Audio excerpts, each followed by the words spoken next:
Hello, welcome to Bear, episode 5, Omenesa's Diary. I am not in my COVID gear today, wearing my shield and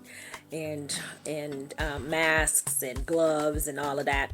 I had to learn to listen to my body. I had to learn that I have been working 120 hours, 1 zillion hours at work with the COVID patients. But last night, like, I had to call off work. I literally couldn't move.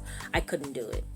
I couldn't do it. And so that's one lesson, is you have to learn to listen to your body. You have to learn to listen to your body. You know, when you're getting tired, when you're getting dizzy, when you're feeling lightheaded, you're having a headache, where you feel like throwing up, or like you just feel sick, sleep. Sleep really does wonders. It does.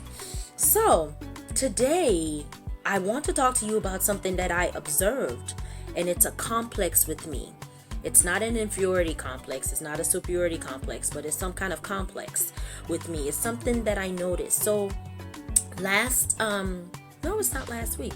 Today is Saturday. So a few days ago, I had walked into a patient's room and I changed diapers and I cleaned everything in the patient's room, and then I sprayed some perfume.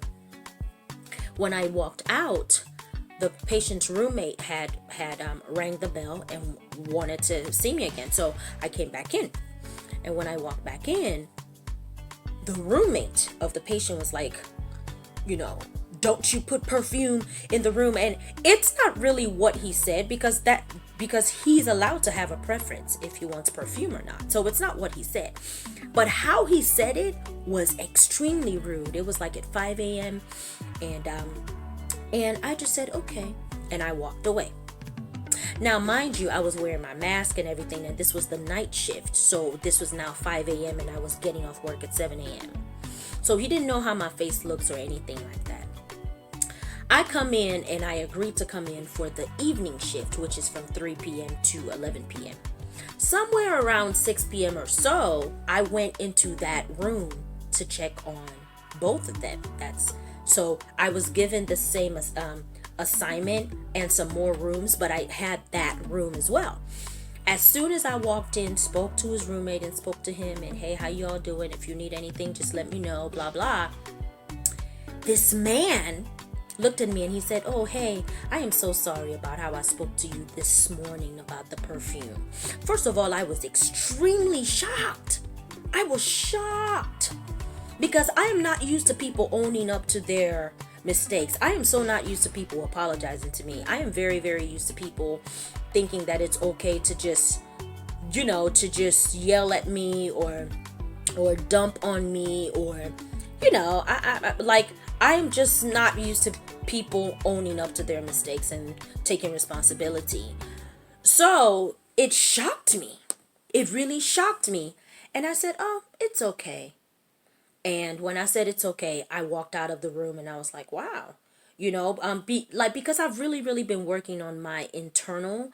I have really, really been working on my self-esteem, on my confidence, on boundaries with myself and with people. I have been loving myself. I have been noticing wounds and healing emotional wounds, and I've been noticing triggers, and most of the time, like, I've actually been noticing this because of my counselees and a lot of people who come into my life for counseling, and then, like, some of them are triggers, and then, like, that makes me look at myself. But do you know that when I walked out of that room and I said it's okay, because I am not used to somebody apologizing to me, that people pleasing thing inside of me turned around and said, oh, and you didn't do anything wrong. Because the man said, oh, I was wrong and I'm sorry and whatever, because he knew how he spoke to me was not appropriate. But then now he apologizes to me, which is a miracle, that he could actually recognize me even though I was looking like an alien or like an astronaut. But he recognized me on a different shift. Even though there are so many black people where I work. How did he know that I was the person? But he apologized, and I should have taken that. But what did I do? I said, oh, it's okay. You weren't wrong. That was the problem. That was the problem with me. And I told myself, I said, girl, this is why People use you. This is why a lot of people take advantage of you, because sometimes you are a masochist. Like, the more people hurt you, the closer you get to it, something in your brain tells you that it's okay for people to treat you this way. It's okay for them to talk to you this way. It's okay. When you block people, you feel guilty.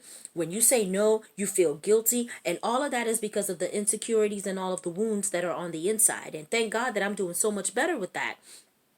But for me to notice, because I started to, like, I was like,